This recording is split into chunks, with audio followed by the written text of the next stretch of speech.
Ever since I was little, I've always liked getting the space sets from LEGO's Space line.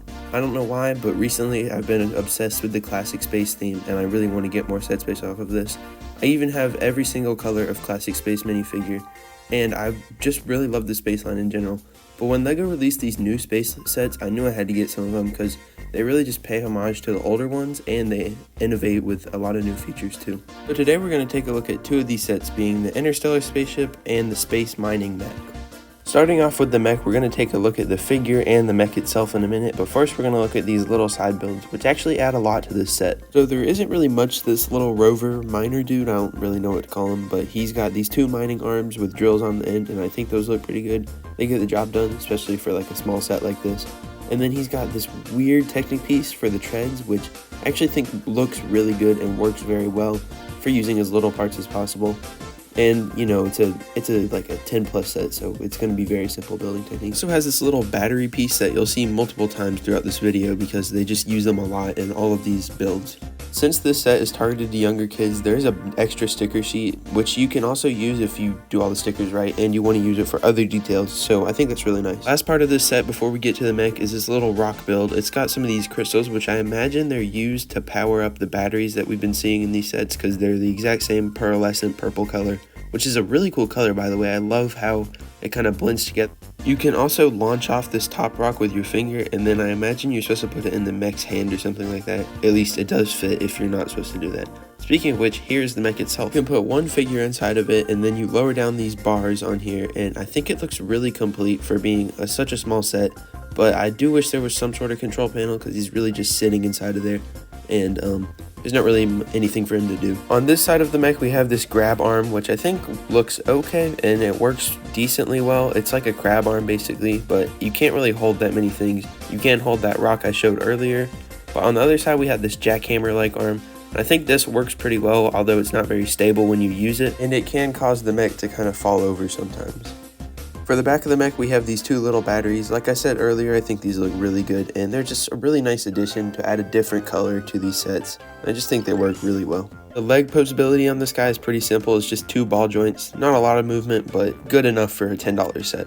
Just like on the jackhammer, there are some caution stripe stickers on the feet. The last notable detail on here is the black and yellow classic space logo. I think it looks really good in this new color. Now that we've taken a look at the mech, let's take a look at this figure. He uses this blaze orange color, which I really like, and he uses two new pieces that I've never seen before, which is this helmet piece. I actually don't know if this is new, but I'm pretty sure the other piece is.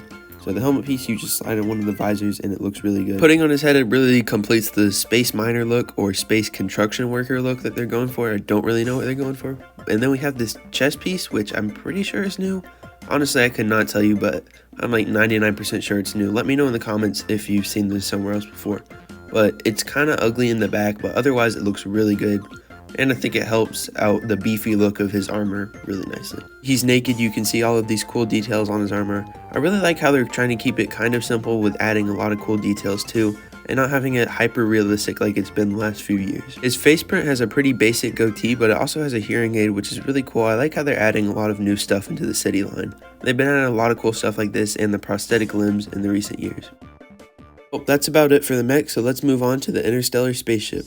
This set actually reminds me a lot of the Lightyear set from about a year or two ago, which I think it's because it uses the same piece for the windshield, but anyways, let's take a look starting with that jetpack. This jetpack is pretty simple, just like the other side builds, because it is like a 6+ set, so it's not really that detailed. I do think it gets the point across though, and it works very well, especially when you put it on the figure's back. The only problem I've noticed with this is that she falls over a lot because it's just so heavy on the back. So I wish there was a way to counter that out, but there really isn't. It still looks pretty good though. Now it's time to take a look at the spaceship itself. This is my favorite part of both of these sets because I just love how sleek this spaceship is. All of the angles look so good. Even the exhaust ports right there that should stick up are so smooth with that printed piece. I just think it looks really good. The only part of the set that isn't smooth like the rest of it is the wings, which I don't see that as much of a problem. Opening up the front cockpit of this set, you can see a small control panel, which I think looks really good. Also, it's printed, which is a nice thing to see. This set actually had no stickers, unlike the other one, which is kind of funny because it's a $20 set, and those usually have more stickers than, say, a $10 set. This windscreen is a very unique piece and a very unique color that I've never seen before either.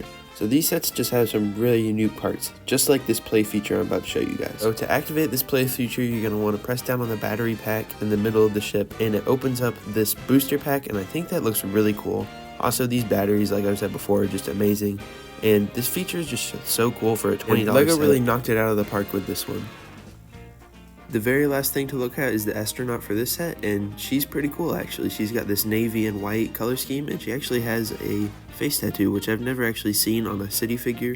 Only other figure I've seen a face tattoo on is Izor from Ninjago. The last thing that's important about this figure is that the jetpack is actually a blue version of the one from the Rise of Skywalker sets, so that's pretty cool. Well, that's gonna do it for this video. I really like making space videos and just something else besides LEGO Star Wars, even though I know that's the main thing I do on this channel, but I just like to branch out, whether it be Mega Constructs or other LEGO themes. But let me know what else you'd like to see on this channel besides LEGO Star Wars. Would you like to see more space videos, more Mega Constructs videos, or just anything? Give me some suggestions in the comments below, and I'll see you in the next one.